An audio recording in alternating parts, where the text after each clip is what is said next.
أعوذ بالله السميع العليم من الشيطان الرجيم. بسم الله الرحمن الرحيم. الحمد لله رب العالمين وبه نستعين والصلاة والسلام على أشرف الأنبياء والمرسلين سيدنا محمد وعلى آله وأصحابه والتابعين ومن تبعهم بإحسان إلى يوم الدين. سبحانك لا علم لنا إلا ما علمتنا إنك أنت العليم الحكيم. رب اشرح لي صدري ويسر لي أمري واحلل عقدة من لساني يفقه قولي. اللهم اهدنا لأحسن الأعمال وأحسن النوايا فإنه لا يهدي إليه ما سواك. وقنا اللهم شر الأخلاق وشر النوايا فإنه لا يقنا منه ما سواك يا أرحم الراحمين. اللهم آمين. Wassalamualaikum warahmatullahi wabarakatuh. Yang berusaha, pengurusi dan barisan ahli jawatan kuasa yang dikasihi seluruh para hadirin muslimin dan muslimat, mukminin dan mukminat, mudah-mudahan Allah Subhanahu wa taala merahmati dan memberkati pertemuan kita, serta Allah taala memberkati majlis kita, dan kita pohon kepada Allah Subhanahu wa taala semoga Allah menjadikan keberadaan kita di dalam majlis ini adalah satu daripada sebab untuk kita dimasukkan Allah ke dalam golongan yang mendapat rahmat, maghfirah daripada sisinya. Dan kita pohon kepada Allah Subhanahu wa taala semoga Allah menjadikan keberadaan kita di dalam majlis ini mendapat taufik, hidayah, inayah dan riayah daripada Allah Subhanahu wa taala. Allahumma amin. Hadirin yang saya kasih sekalian, insya-Allah taala pertemuan kita pada malam ini adalah menyambung daripada pembacaan kita daripada kitab Ghayatul Matlub pada membicarakan tentang amalan yang akan menghapuskan dosa. Walaupun begitu, kita belum lagi masuk kepada amalannya apa. Okey, kita masih lagi berada dalam perkara-perkara atau fasal-fasal yang berkait dengan taubat. Dan seingat saya pada malam ini insya-Allah taala kita akan sambung pada muka surat yang ke-28, betul? 28 ya. Okey. Pada muka surat yang ke-28. Tuan-tuan yang dikasihi insya-Allah kita tengok bersama muka surat yang ke-28. Muka surat yang ke-28 fasal yang ketiga, ungkapan para ulama sufi. Di sini tuan-tuan kena faham tajuk dulu. Bila disebut perkataan ungkapan-ungkapan para ulama sufi, maknanya di sini nak didatangkan kata-kata yang terbit daripada diri golongan-golongan ahli sufi. Siapa dia ahli sufi? Ahli sufi ni tuan-tuan diambil dari asal perkataan tasawwafa. Yatasawwafu tasawwufan. Maknanya tasawuf. Mereka yang berada di dalam jalan tasawuf, orang itu dipanggil sebagai sufi. Apa tu tasawuf? Tasawuf tu apa? Maka tasawuf ini berasal daripada perkataan asalnya banyak, iaitu sofa, artinya bersih ataupun jernih. Maksudnya apa? Setiap perjalanan atau setiap tindakan atau ilmu yang membicarakan tentang cara membersihkan hati, nama kategori itu namanya tasawuf. Okey. Zaman Nabi dia tak ada istilah tasawuf. Macam-macam itulah zaman Nabi tak ada istilah fiqh. Macam itulah zaman Nabi tak ada istilah ilmu tauhid. Tetapi pengamalan dan tindakan itu wujud. Faham tak? Pembelajaran akidah itu ada. Pembelajaran solat, fiqh itu ada. pembelajaran tentang pembersihan hati itu ada. Maka apa pun yang dinamakan, poinnya tuan-tuan kena faham bahawa tasawuf itu adalah satu disiplin bagaimana untuk membersihkan hati, membersihkan jiwa daripada akhlak-akhlak yang buruk. Maka semua orang yang melalui disiplin cara untuk bersihkan diri sebagaimana yang telah diajarkan oleh generasi awal kepada selepasnya, golongan itu dipanggil dengan golongan ahli sufi. Walaupun tuan-tuan seringkali mendengar banyak perkara-perkara pelik atau yang menyalahi beberapa tindakan di kalangan ahli sufi, tetapi kita tidak boleh membakul sampahkan semua. Faham tuan? Okey, macam kita kata ada orang kaki masjid ni boleh dia pergi curi kepala paip. Jadi adakah kita boleh kata semua orang yang sembahyang kat masjid semuanya kaki curi? Tak boleh lah. Jadi walaupun kita dengar ada sedikit penyimpangan-penyimpangan beberapa golongan dan yang mendakwa mereka ahli sufi dan mereka salah, tetapi tidak boleh pukul rata semua golongan tasawuf adalah salah. Okey, itu kita kena dipanggil adil di dalam menghukum sesuatu. Ini asas yang perlu kita faham. Tasawuf ini dirintis oleh generasi awal, bermula daripada ayat-ayat dan hadis-hadis Nabi yang menggesa manusia membersihkan hati dan jiwa. Okey, membersihkan hati dan jiwa. Antaranya tugas para nabi diutuskan Allah memang untuk bersihkan hati dan jiwa. Di antaranya firman Allah dalam banyak ayat, antaranya dalam suratul Baqarah juzuk yang pertama, wa yu'allimuhumul kitaba wal hikmata wa yuzakkihim. Dan mereka itu para rasul diutuskan Allah untuk mengajarkan kitab, mengajarkan hikmah dan membersihkan jiwa-jiwa mereka. Pembersihan jiwa inilah dalam istilah terminologi dipanggil sebagai ilmu tasawuf. Boleh kan? Itu asas yang perlu kita faham. Maka orang yang bergelumang di dalam jalan ini, orang itu dinamakan sebagai sufi. Okey, sufi. Siapakah tokoh yang telah mempopularkan istilah-istilah ini sehingga menjadi satu disiplin? Antara yang terkenal namanya adalah Al-Imam Junaid Al-Baghdadi. Junaid Al-Baghdadi. Yang juga yang lainnya Hasanul Basri. Okey, Al-Imamul Qushairi, Al-Imamu Al-Ghazali, Al-Imamu An-Nawawi. Poinnya tuan-tuan, dia bukan istilah siapa, kitab apa, jalan apa, tarikat apa. Kadang-kadang tak ada tarikat pun tak apa. Yang penting kita melalui jalan pembersihan jiwa. Kita nak bersihkan diri kita dengan cara apa dan apa, itu disusun disiplinnya oleh golongan-golongan ulama ini. Sehingga pada kurun kedua atau ketiga hijrah ada namanya madrasah zuhud, ada namanya madrasah ibadah, ada madrasah yang menekankan aspek yang dipanggil sebagai kuat berpuasa. Macam tu, macam-macam. Apa yang saya nak sebut tuan-tuan sebelum masuk jauh tuan-tuan, yang kata ulama sufi ni apa? Ulama-ulama atau tokoh-tokoh yang berjalan dikenali dengan golongan yang berjalan di atas jalan yang menekankan aspek pembersihan jiwa. Kenapa disebut ulama sufi? Kerana nak bezakan dengan ulama fiqah. Kerana nak dibezakan dengan ulama hadis, kerana nak dibezakan dengan ulama tauhid dan akidah, sebab mereka ada istilah masing-masing. Orang ahli fiqh namanya fuqaha, orang ahli hadis namanya muhaddis, orang ahli tauhid namanya mutakallimin. Maka orang yang berjalan dalam tasawuf namanya golongan ahli sufi. Boleh tuan-tuan ya? Jadi itu pula. Ini bukan susu sufi yang market sufi tu tuan. Itu pun susu juga.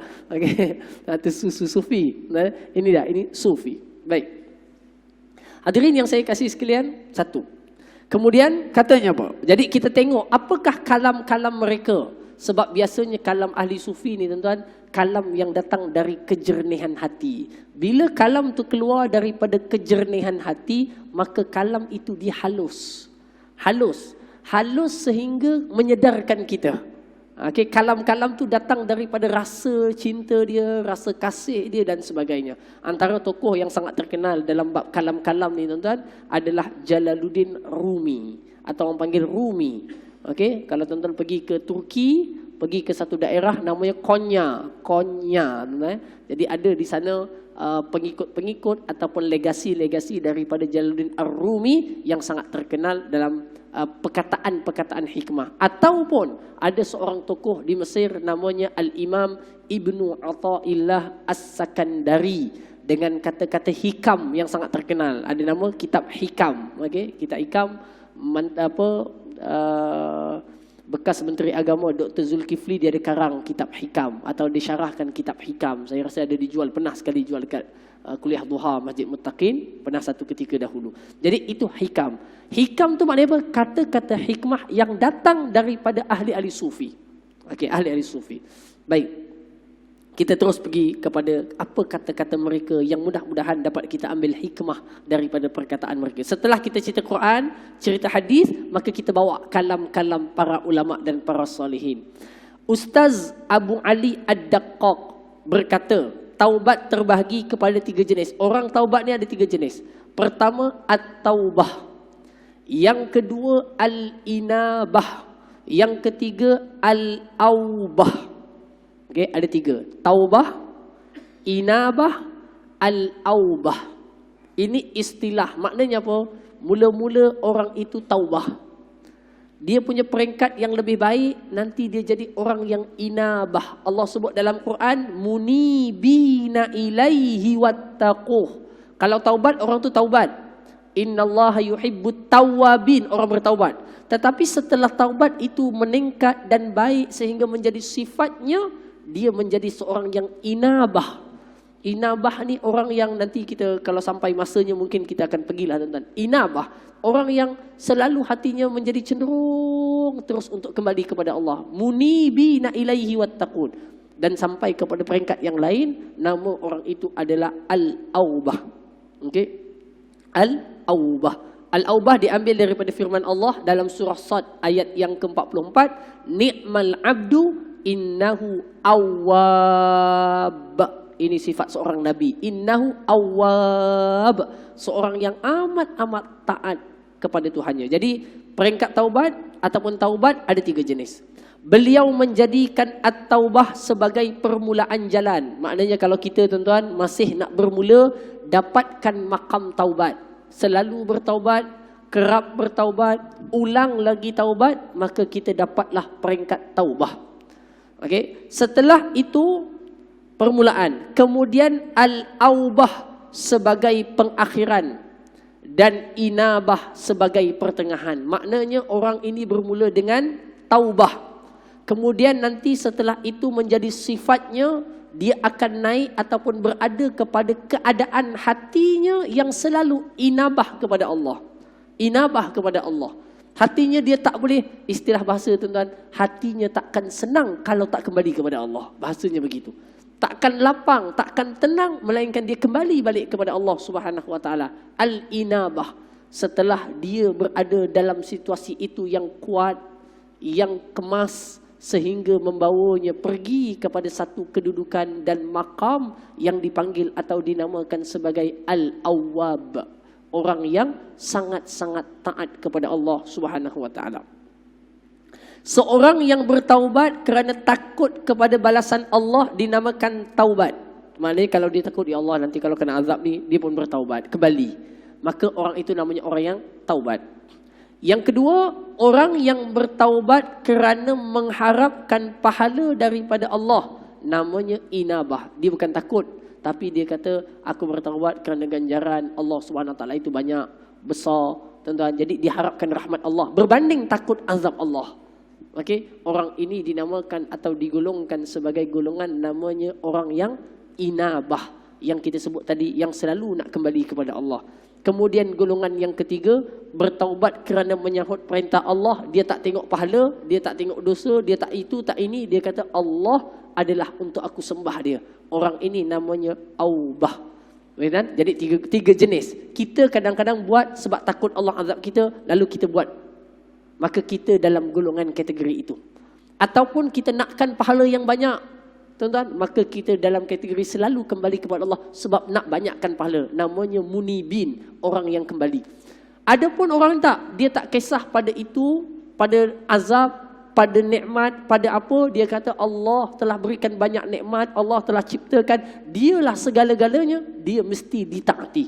Dia ditaati kerana Allah dengan kedudukannya layak ditaati. Orang ini namanya awwab. Dan golongan para nabi, antaranya Nabi Allah Daud, Allah sifatkan beliau sebagai ni'mal abdu, sebaik-baik hamba, innahu awwab. Dia Nabi Ayub kalau tak silap, innahu awwab, dialah orang yang sangat-sangat mentaati Allah Subhanahu wa taala. Kita sambung tuan-tuan seterusnya. Abu Qasim Al-Qushairi, ini pun tokoh besar dalam ilmu tasawuf ataupun dalam disiplin ilmu tasawuf, namanya Imam Al-Qushairi. Dia ada satu kitab namanya Risalah Al-Qushairiyah. Risalah Al-Qushairiyah. Ada pendapat yang mengatakan taubat adalah sifat orang beriman. Tuan-tuan, ni kena faham dengan baik. Taubat ni bukan untuk orang fasik sahaja. Taubat bukan untuk orang munafik dan orang musyrik. Bahkan taubat adalah sifat orang beriman. Cuba tuan-tuan buka dalam Quran, Allah sebut apa? Ya ayyuhallazina amanu tubu ilallahi taubatan nasuha. Wahai orang-orang yang beriman, taubatlah kepada Allah dengan taubat nasuha. Okey? Nas ke al-mu'minun tuan-tuan. Okey? Wa man lam yatub fa ulaika humuz zalimun. Siapa yang tak bertaubat, dialah orang yang zalim. Allah meletakkan dan memanggil orang beriman taubat sedangkan dia dah beriman. Maknanya apa? Bertaubat merupakan sifat orang beriman, bukan orang berdosa. Tak, bertaubat itu sifat orang beriman. Maka kita sebagai orang yang beriman mesti melazimi taubat sebagai sifat perhiasan yang sepatutnya ada bagi orang yang bertaubat. Bahkan Allah sebut, ayyuhal mu'minuna la'allakum tuflihun. Bertaubatlah wahai orang beriman, kamu akan berjaya. Maknanya orang beriman yang bertaubat berjaya. Okey, itu adalah dia punya konteksnya. Tu Allah sebut, wa tubu ilallahi jami'an ayyuhal mu'minun, surah An-Nur, minta maaf. Betul kan ya? Ayat 31. Al-inabah lebih tinggi daripada itu, kata Imam Qushairi, adalah sifat para wali yang dekat dengan Allah. Allah sebut dalam surah Qaf ayat 33, wa jaa'a biqalbin munib. Dia datang dengan hati yang sangat-sangat bertaubat kepada Allah. Semoga Allah jadikan kita di kalangan mereka. Allahumma amin. Allahumma ja'alna minhum, amin. Orang yang hatinya selalu cenderung kepada Allah, selalu tertarik kepada Allah, selalu nak kembali kepada Allah, ini namanya munib. Tuan-tuan, munib. Tuan-tuan, ni kita mohon kepada Allah, Allah kurniakan kita seperti ini. Kata Imam Qushairi, sifat para wali yang dekat dengan Allah adalah macam ni. Dia selalu nak kembali kepada Allah Subhanahu wa taala. Dan al-aubah, itu yang saya sebut yang paling tinggi tadi, mereka adalah sifat para nabi dan rasul yang taatnya 100%. Dia tidak ada istilah itu ini, tak ada. Tidak ada termasuk nafsu, hawa nafsu dan sebagainya, tak ada. Itu para nabi dan rasul, mereka golongan awwab. Innahu awwab.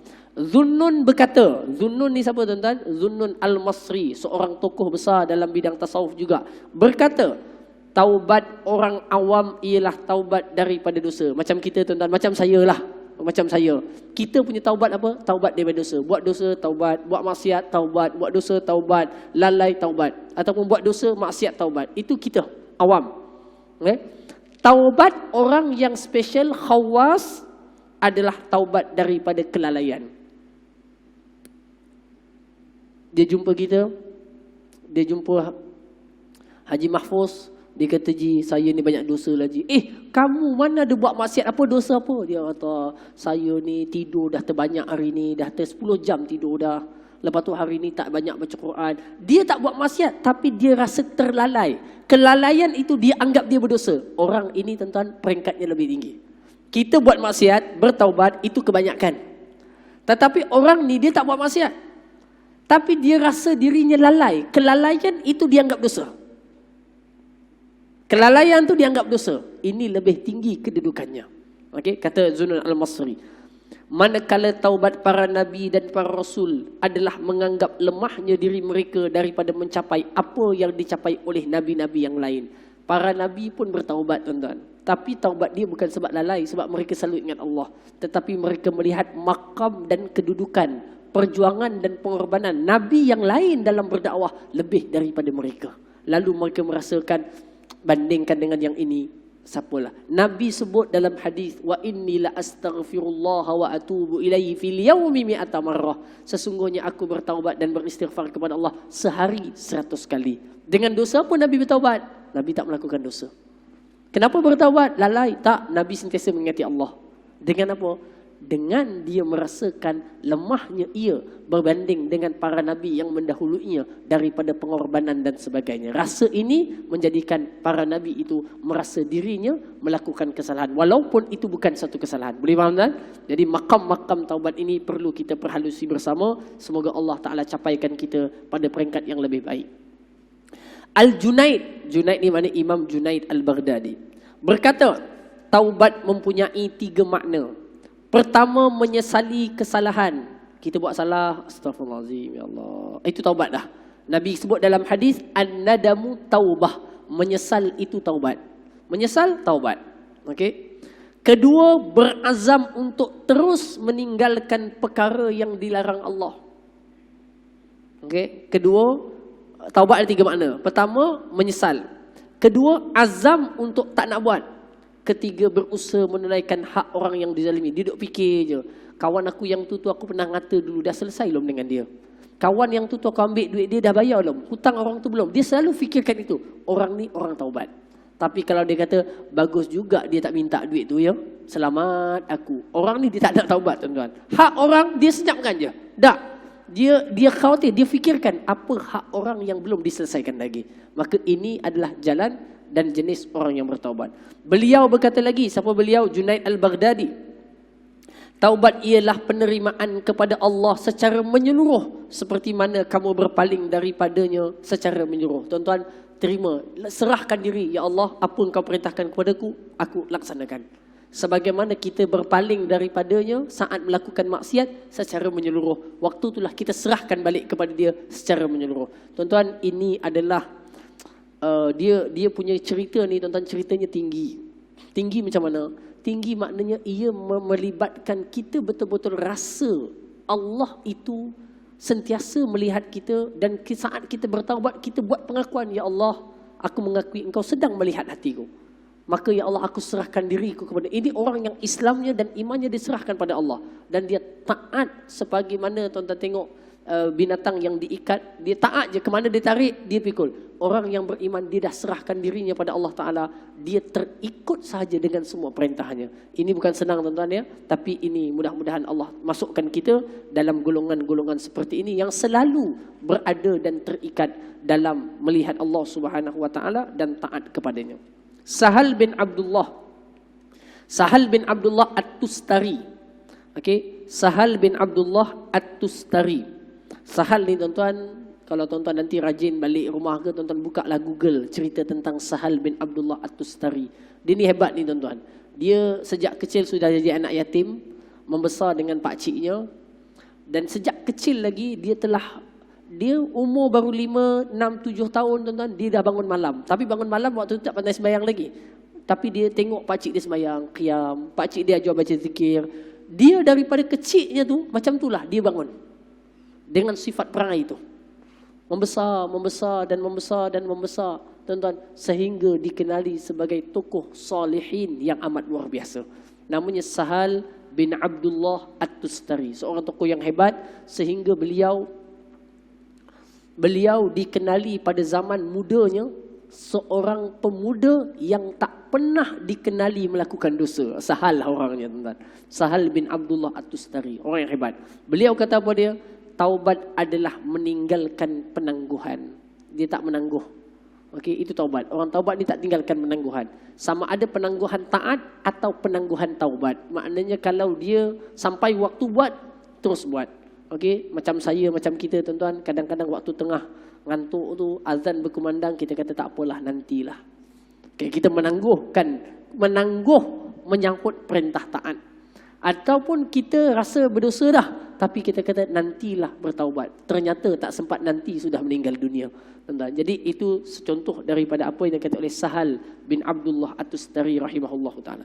Beliau berkata lagi, taubat ialah penyesalan, membebaskan diri daripada dosa, serta berubah daripada melakukan perkara keji kepada melakukan perkara terpuji. Taubat, menyesal. dan bebaskan diri daripada dosa, serta berubah daripada melakukan perkara keji kepada perkara yang terpuji. Tengok perkataan lain, perkataan Junaid Al-Baghdadi. Tuan-tuan, yang saya tulis nama lebih tu tuan tulis Al-Junaid Al-Baghdadi maknanya. Baghdad, beliau berasal daripada Baghdad, Iraq, tokoh besar dalam ilmu tasawuf. Junaid Al-Baghdadi berkata, satu hari aku berjumpa dengan As-Sari As-Saqti. Okay, Sari As-Saqti ni pun tokoh besar dalam tasawuf, dan aku melihat riak wajahnya berubah.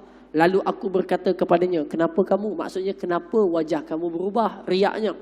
Beliau berkata, ada seorang pemuda berjumpa denganku dan bertanya tentang taubat.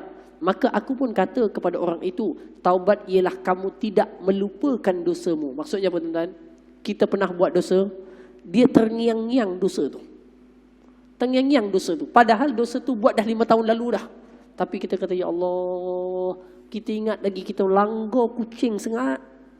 Contohnya, padahal itu taklah besar sangat, tapi dia teringat lagi. Dia teringat, dia lukakan hati kawan dia, tapi dia nak gurau. Bukan betul nak gurau. Rupanya jadi gaduh tu.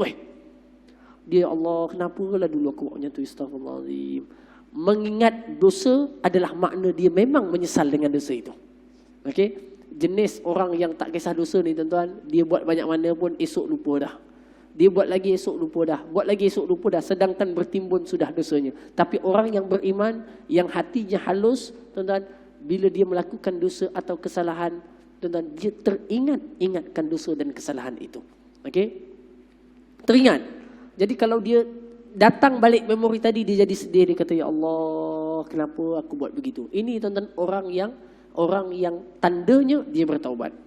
Maka aku berkata, kata Junaid, sesungguhnya pendapatku sama seperti apa yang dikatakan oleh lelaki itu. Kata Junaid. Okay? Lantas dia menyanggahku dan berkata, taubat semestinya adalah melupakan dosamu. Okey, tidak melupakan dosa. Dia kata tak, taubat mesti melupakan dosamu. Maka aku berkata, sesungguhnya pendapatku macam pendapat lelaki itu. Dia berkata, kenapa? Aku pun menjawab, sesungguhnya jika aku berada dalam keadaan kotor, lalu Allah memindahkanku kepada keadaan yang bersih, maka mengingat kekotoran dalam kebersihan